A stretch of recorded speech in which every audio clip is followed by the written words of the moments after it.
It is fixture release day for the Premier League 2025-26. Chelsea's calendar has been confirmed, or at least a provisional calendar, because we know how messy things are in the rescheduling and broadcasters and all of that mess. But a rough guide for how Chelsea are going to be looking in terms of fixtures for the upcoming season. And it's kind of become an annual tradition on my show is we look at these, we probably overanalyze them or go through some of the key dates and look ahead to the new season. Want to hear your thoughts on the fixture list in the comments below. Do you care about this day? Do you not care about this day? When looking at the fixture list, are you positive, negative? Where do you think are some of the key runs within the season, the opening few games? We're going to dissect all of that and I'll give you my thoughts.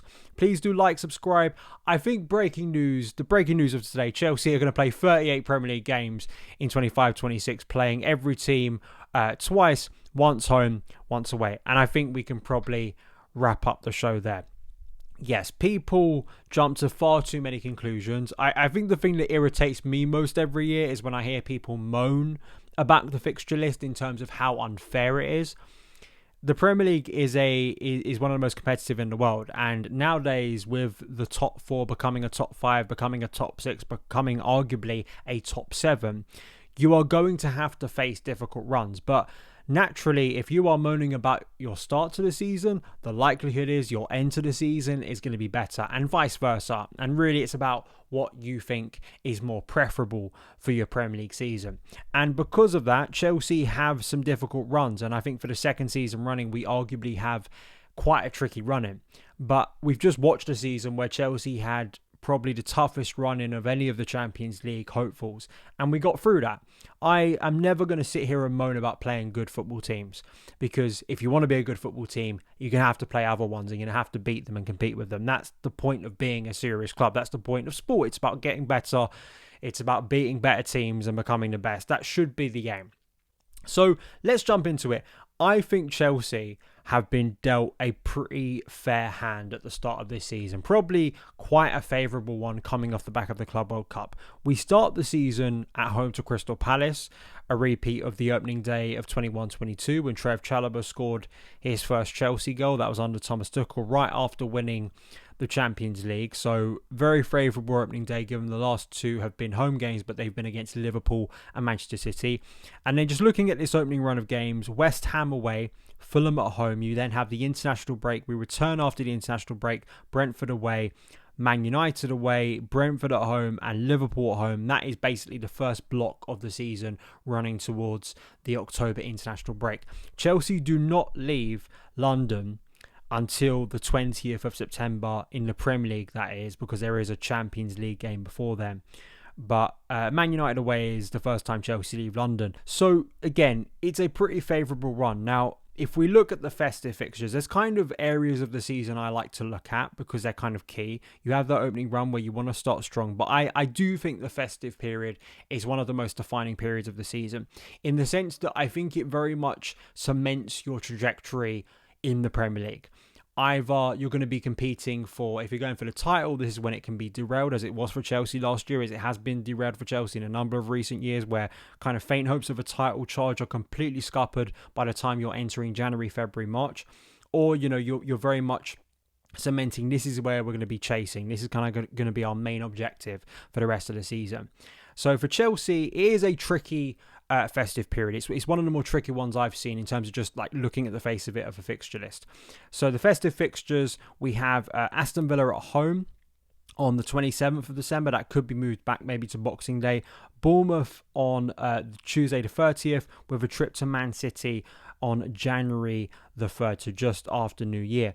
Jumping forward to the run-in of the season, this is where it does get tricky. Man City at home, Man United at home, Brighton away, Forest at home, Liverpool away, penultimate game at home, the final home game of the season. We had a big one last year with Man United. This year it's Spurs at home, and we finished the season Sunderland away. We have played Sunderland at home a couple of times on the final game of the season when we've lifted a Premier League title.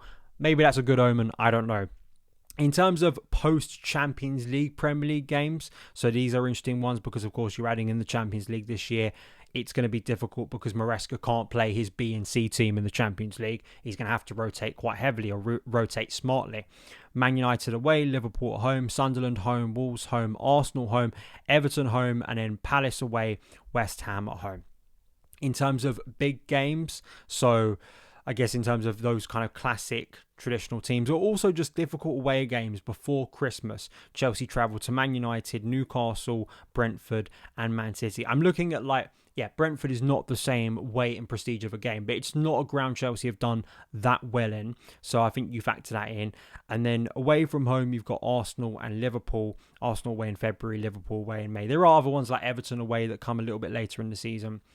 But yeah, that's an overview of the year for Chelsea. Of course, you factor in how far are Chelsea going to go in the Champions League this year. The league phase is a little bit longer than your kind of traditional group stage, where Chelsea will be playing Champions League games for the first time heading into the new year. The FA Cup, the League Cup. How far are Chelsea going to progress in those? Can we progress a lot further than we did? Because last year we got knocked out in the fourth round in both domestic cup competitions. I think for Maresca and for us generally, I'd like to see us do a lot better there. I think what this fixture list, whilst the Club World Cup is going on as well, kind of reveals is we talk a lot about, are these players going to get enough first team minutes? I think unless you are a really obscure fringe player, there is going to be enough minutes to go around. I have a lot of confidence that the likes of Andre Santos, for instance, is going to get sufficient minutes, because if he isn't breaking into the first team to begin, when you're going from Premier League to Champions League to League Cup to FA Cup, back to Champions League, as it gets really intense, especially once we get past, usually I think once you get past that November international break and it's all club football until March, the bulk of the season, the meat of the season comes in. And I think the likes of Andre Santos, Liam Delap, I think these players will potentially play a big role and get a substantial run in the team. I firmly do believe that. That's not accounting for injuries, which are expected to happen. We hope not drastically to big players, but they will inevitably happen, and fatigue and the need to rotate. And also the way I think Enzo Maresca tactically, we've seen it before with the profile of his squad, he will alter players dependent on who we're playing. So there's also that to factor in as well. I've said this before, I'll say it again. I don't expect Chelsea to win the Premier League in 25-26. I think that would be a humongous task. I think it would be an unrealistic expectation.